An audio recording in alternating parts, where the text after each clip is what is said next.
मज़ीद नात स्टेटस और दीगर वीडियोस के लिए इस चैनल को सब्सक्राइब करें। Speedy exclusive. अस्सलामुअलैकुम प्यारे दोस्तों, पेशे खिदमत है किस्सा एक बादशाह और एक कस्साब का। पुराने ज़माने की बात है। किसी मुल्क में एक बादशाह रहा करता था। उस ज़माने के दूसरे बादशाहों की तरह ना तो वो आराम तलब और कायल था और ना बैठे बैठे रियाया की गर्दन नापा करता था। जब तक वो मुजरिम की अच्छी तरह तहकीक नहीं कर लेता, उस वक्त तक उसको सजा ना देता। उसका वजीर भी बहुत अक्लमंद था और बादशाह को अच्छी राय दिया करता था। उस बादशाह को गोश्त खाने का बहुत शौक था, इसीलिए कस्साब अच्छे अच्छे बकरे गांव से लाते और बेहतरीन गोश्त बादशाह के महल में ले जाते। जो कस्साब उम्दा से उम्दा गोश्त खिलाता, उसे इनाम इकराम मिला करता। एक दिन बादशाह के महल में एक नया कस्साब आया। उसने बादशाह से इल्तिजा की, अगर हुजूर हुक्म फरमाए तो नाचीज गोश्त लाया करे। बादशाह ने उसे इजाजत दे दी। दूसरे दिन से नया कस्साब बादशाह के महल में गोश्त पहुंचाने लगा। उसका लाया हुआ गोश्त इतना उम्दा होता कि बादशाह की तबीयत खुश हो जाती। उसने कस्साब को काफी इनाम इकराम दिया। अब बादशाह के लिए रोजाना यही गोश्त लाने लगा और शहर में शाही कस्साब के नाम से मशहूर हो गया।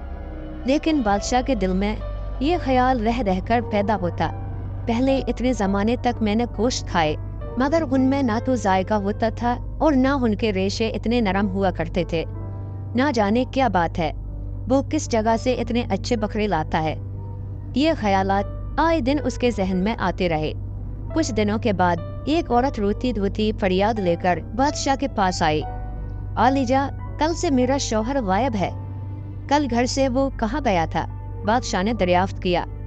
कल सुबह के वक्त वो गोश्त लाने गया था, उसके बाद से अब तक पता नहीं है।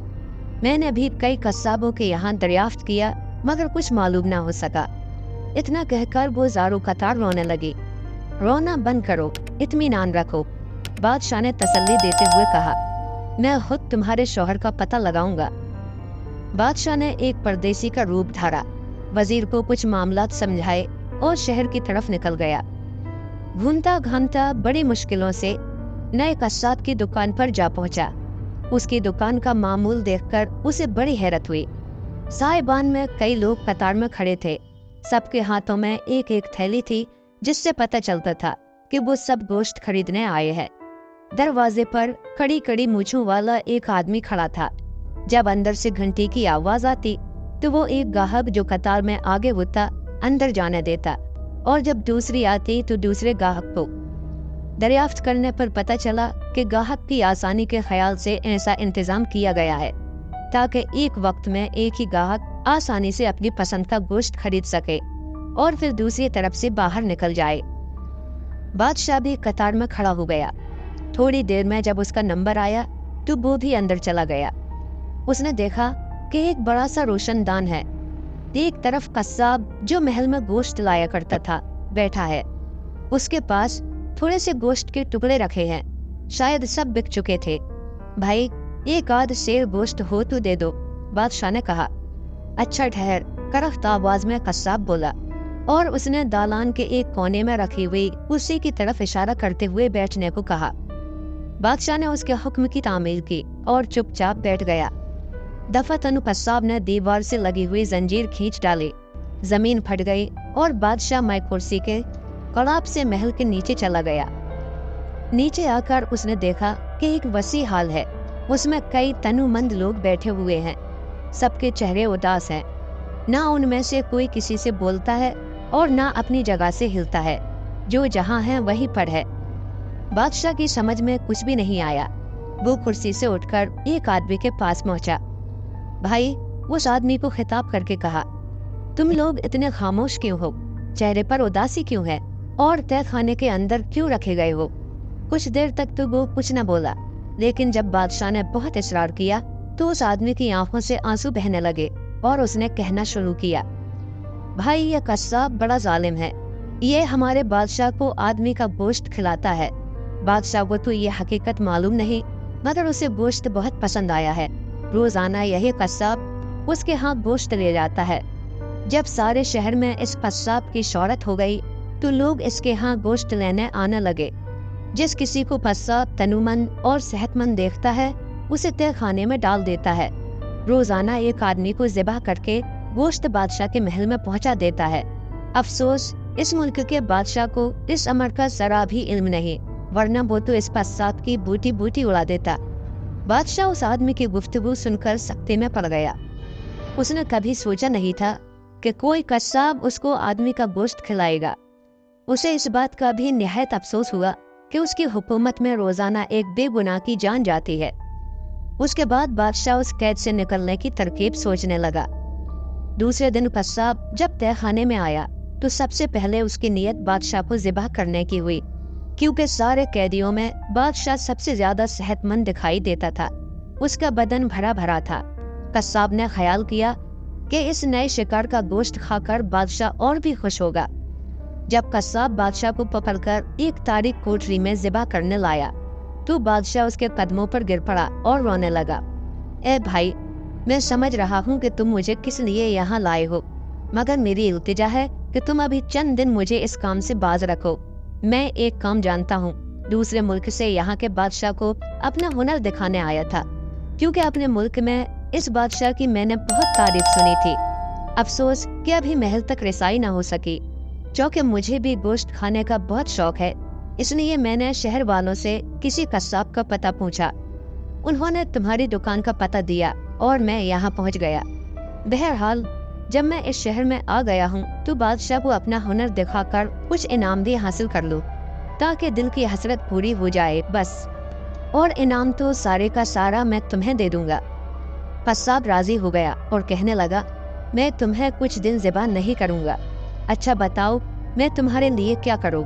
जरा जल्दी करो, मुझे किसी दूसरे को ज़िबा करके गोश्त बादशाह के महल में पहुँचाना है। और हाँ, इतना ख्याल रखना कि तुम किसी हालत में भी इस तय खाने से बाहर नहीं जा सकोगे।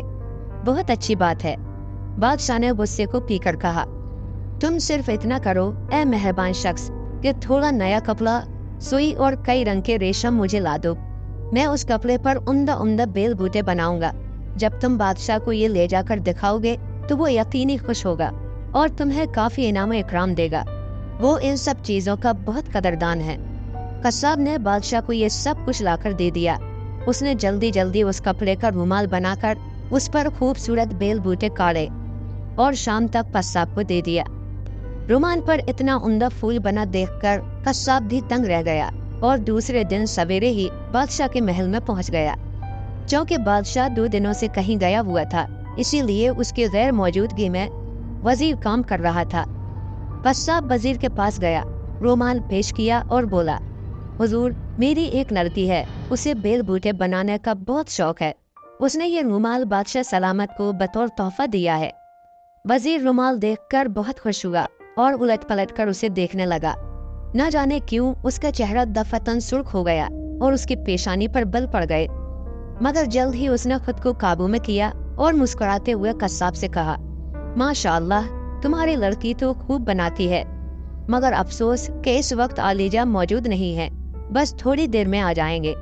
मैं उन्हें तुम्हारी लड़की का तोहफा पेश कर दूंगा, लिहाजा जब तक आलीजा न आए तुम मेहमान खाने में बैठकर इंतजार करो। कस्साब एक खादिम के हमरा मेहमान खाने में चला गया। उसे बहुत खुशी हो रही थी। उसने सोचा, मैंने अच्छा किया जो उस परदेसी को ज़िबा नहीं किया। अब मैं उससे एक से एक बेल बूटे बनवाऊंगा और खूब इनाम इकराम हासिल करूंगा। कस्साब के जाते ही वजीर ने हुक्म दिया कि कुछ सिपाही कस्साब का ख्याल रखें और उसे वहां से बाहर न जाने दें। उसके बाद उसने रुमाल को फिर गौर से देखा और चंद सिपाहियों के साथ कस्साब की दुकान की तरफ चला। वहां पहुंचकर सिपाहियों ने दुकान का मुहासरा कर लिया। वजीर रुमाल पर बताई हुई तरकीब से तय खाने के अंदर पहुंचा और बादशाह को मई दूसरे कैदियों के बाहर ले आया। कस्साब के दूसरे साथी गिरफ्तार कर लिए गए। चंद लम्हों के बाद सारे लोग बादशाह के साथ शाही महल लौट रहे थे। महल में आकर बादशाह परदेसी के ही लिबास में तख्त पर जलवा अफरोज हुआ। ज़िबा किए जाने वाले सारे कैदी एक तरफ बैठ गए। तब वजीर मेहमान खाने के अंदर गया और कस्साब से कहने लगा, उठो भाई, आलीजा आ गए हैं, वो तुम्हें याद कर रहे हैं, रुमाल देखकर बहुत खुश है। सच, قصاب گویا چیخ اٹھا اور وزیر کے ساتھ ہو لیا۔ وزیر کے ساتھ قصاب اس کمرے میں پہنچا جہاں بادشاہ تخت پر جلوہ افروز تھا۔ وہاں اس نے بجائے بادشاہ سلامت کے تخت پر اپنے پردیسی گاہک کو دیکھا جسے وہ ذبح کرنے والا تھا اور اسی کے بنائے ہوئے رومال کے بدلے انعام و اکرام لینے آیا تھا۔ یہ منظر دیکھ کر قصاب چیخ مار کر گر پڑا۔ اس کے تصور میں بھی یہ بات نہیں آئی تھی کہ کل جو انسان اس کے قدموں پر گر گر کر رویا تھا وہ اس کا بادشاہ ہے اور اسی کو آدمی کا گوشت کھلانے کے لیے وہ اسی کو ذبح کرنے جا رہا تھا، اور یہ کہ اس کا بھانڈا پھوٹ جائے گا۔